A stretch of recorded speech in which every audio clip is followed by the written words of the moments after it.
नेहमी तीच पालकाची भाजी किंवा डाळ पालक खाऊन तुम्हाला जर कंटाळा आला असेल तर आजची ही रेसिपी खास तुमच्यासाठी. आज आपण बनवतोय झणझणीत चमचमीत अशी वेगळ्या पद्धतीने बनवलेली पालकाची भाजी. नेहमीपेक्षा वेगळ्या चवीची आणि अगदी चमचमीत झणझणीत अशी ही पालकाची भाजी एकदा बनवली तर तुम्ही नेहमीच या पद्धतीने बनवून खाल. ही भाजी लहान मुले मोठी माणसे अगदी आवडीने खातील. शिवाय ही भाजी अगदी झटपट तयार होते आणि अगदी कमी साहित्यात देखील ती बनते. टिफिनला देखील ही भाजी देता येईल. चला तर मग सुरुवात करूया. तर त्यासाठी इथे मी एक जुडी पालक स्वच्छ धुवून निवडून घेतलेला आहे. आता हा पालक आपल्याला अगदी बारीक चिरून घ्यायचा आहे. ही भाजी बनवण्यासाठी पालक अगदी बारीक अशा प्रकारे चिरून घ्यायचा आहे. पहा इथे मी हा पालक छान असा चिरून घेतलेला आहे. आता गॅसवर एक पॅन गरम करावा आणि यामध्ये 2 चमचे बेसन घालावे आणि हे बेसन अगदी मंद आचेवर छान असे खमंग भाजून घ्यायचे आहे. पहा कलत्याने इथे मी हे बेसन सारखे हलवत आहे जेणेकरून ते चिकटणार नाही किंवा करपणार नाही. पहा अशा प्रकारे हे बेसन आपल्याला अगदी मंद आचेवर चांगले भाजून घ्यायचे आहे. साधारण 3 ते 4 मिनिटे हे बेसन छान भाजून घेतले की याला छान असा गुलाबीसा रंग आला की ते काढून घ्यावे. पहा आता बेसन काढून घेतलेले आहे आणि त्याच पॅनमध्ये अर्धा चमचा तेल ओतावे. यामध्ये पाव चमचा जिरे घालावेत आणि जिरे छान फुलले की यामध्ये 10-12 लसूण पाकळ्या बारीक चिरून घालायच्या आहेत. पहा या लसूण देखील आपल्याला हलकासा गुलाबीसा रंगावर परतून घ्यायचा. आता नंतर यामध्ये चिरून घेतलेला सर्व पालक घालावा. पहा इथे हा पालक मी अगदी बारीक चिरून घेतलेला आहे. कलत्याने व्यवस्थित हलवून घ्यावे. आता हा पालक लवकर मऊ होण्यासाठी किंवा लवकर शिजण्यासाठी यामध्ये पाव चमचा मीठ घालावे आणि कलत्याने एकसारखे व्यवस्थित हलवून घ्यावे. पहा आता यामध्ये आपण पाणी अजिबात ओतलेले नाही, परंतु मीठ घातल्यानंतर भाजीला पाणी सुटते आणि या पाण्यातच ही भाजी छान अशी शिजते. झाकण ठेवून 2 मिनिटे मध्यम आचेवर चांगले शिजवून घ्यावे. पहा अशा प्रकारे ही पालकाची भाजी छान अशी शिजलेली आहे. कलत्याने व्यवस्थित हलवून घ्यावे. आता ही भाजी शिजलेली आहे ती बाजूला ठेवून देऊया आणि आता गॅसवर दुसऱ्या एका कढईमध्ये 2 चमचे तेल ओतावे. तेल चांगले गरम झाले की यामध्ये अर्धा चमचा जिरे घालावे. जिरे छान फुलले की यामध्ये 4-5 लसूण पाकळ्या अगदी बारीक चिरून घालायच्या आहेत. हा लसूण देखील आपल्याला हलकासा गुलाबीसा रंगावर परतायचा आहे. नंतर यामध्ये 2 मध्यम आकाराचे कांदे अगदी बारीक चिरून घालावेत आणि हा कांदा आपल्याला छान असा गुलाबीसा रंग येईपर्यंत परतून घ्यायचा आहे. मध्यम आचेवर साधारण 4 ते 5 मिनिटे हा कांदा अशा प्रकारे एकसारखा परतून घ्यायचा आहे आणि इथे तुम्ही पाहू शकता हा कांदा हलकासा गुलाबीसा रंगावर आलेला आहे.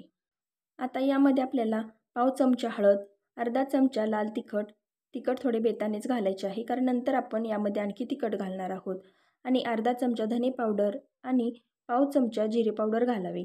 पहा आता हे सर्व मसाले अशा प्रकारे फोडणीमध्ये व्यवस्थित परतून घ्यावेत. अर्धा मिनिटभर अशा प्रकारे फोडणीमध्ये हे मसाले छान परतले की भाजीला या मसाल्याचा छान असा स्वाद उतरतो. आता यामध्ये एक मोठ्या आकाराचा लाल टोमॅटो बारीक चिरून घालावा आणि टोमॅटो लवकर मऊ होण्यासाठी यामध्ये पाव चमचा मीठ देखील घालावे आणि कलत्याने अशा प्रकारे हा टोमॅटो छान असा मऊ होईपर्यंत परतून घ्यावे. 3 ते 4 मिनिटे मध्यम ते मोठ्या आचेवर एकसारखे परतले की हा टोमॅटो छान असा मऊ होतो. आता यामध्ये 4 चमचे भाजलेले शेंगदाण्याचे कूट घालावे आणि आपण अगोदरच भाजून घेतलेले 2 चमचे बेसन ते देखील यामध्ये घालावे आणि कलत्याने अशा प्रकारे व्यवस्थित मिक्स करून घ्यावे. यामुळेच भाजीला छान अशी चव आणि टेक्स्चर छान येते. पहा इथे हा सर्व मसाला मी एकसारखा परतून घेतलेला आहे. आता यामध्ये 1 कप गरम पाणी ओतावे. पाणी आपल्याला गरमच वापरायचे आहे म्हणजे ही भाजी छान अशी लवकर शिजते आणि याला छान अशी चव देखील येते. पाणी ओतल्यानंतर कलत्याने व्यवस्थित हलवून घ्यावे. आता ही भाजी आपल्याला चांगली शिजू द्यायची आहे. आता यामध्ये आणखी चवीनुसार लाल तिखट आणि चवीनुसार मीठ ॲड करायचे आहे आणि पुन्हा एकदा कलत्याने व्यवस्थित हलवून घ्यावे.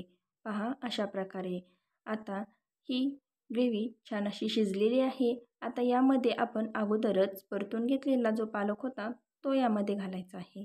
पहा अशा प्रकारे हा पालक या ग्रेव्हीमध्ये घालायचा आणि कलत्याने व्यवस्थित मिक्स करून घ्यायची. पहा अशा प्रकारे हा सर्व मसाला या भाजीमध्ये व्यवस्थित एकजीव होईपर्यंत आपल्याला हलवून घ्यायची आहे. पहा इथे तुम्ही पाहू शकता की पालकाची भाजी छान अशी या ग्रेव्हीमध्ये मिक्स झालेली आहे. आता या भाजीचे टेक्स्चर थोडेसे दाटसर झालेले आहे आणि थंड झाल्यानंतर ते आणखी दाटसर होते. त्यामुळे इथे मी आणखी पाव कप गरम पाणी ओतलेले आहे आणि पुन्हा एकदा हे व्यवस्थित हलवून घेतले. आता यावर झाकण ठेवून मध्यम आचेवर 3 ते 4 मिनिटे चांगले शिजवून घ्यावे. 3 ते 4 मिनिटांनंतर यावरील झाकण काढावे आणि कलत्याने व्यवस्थित हलवून घ्यावे. पहा, अगदी मस्त अशी ही झणझणीत चमचमीत वेगळ्या पद्धतीने बनवलेली पालकाची भाजी तयार झाली आहे. आता या भाजीला तडका द्यायचा आहे. त्यासाठी तडका पॅनमध्ये चमच्याभर तेल ओतले. यानंतर यामध्ये अर्धा चमचा जिरे घालायचे. जिरे छान फुलले की 10-12 लसूण पाकळ्या अगदी बारीक चिरून घालायच्या आहेत आणि हा लसूण छान असा तांबूस रंगावर परतून घ्यायचा. नंतर यामध्ये 10-12 कढीपत्त्याची पाने घालावीत. गॅस बंद करावा. 2 लाल सुक्या मिरच्या घालाव्यात. सोबतच अर्धा चमचा लाल तिखट घालावे, म्हणजे छान असा रंग देखील भाजीला येतो. आता हा तयार झालेला तडका लगेचच शिजत असलेल्या या भाजीवर घालायचा. पहा, अशा प्रकारे. आता नंतर हा तडका घातल्यानंतर पुन्हा एकदा कलत्याने ही भाजी छान अशी मिक्स करून घ्यायची.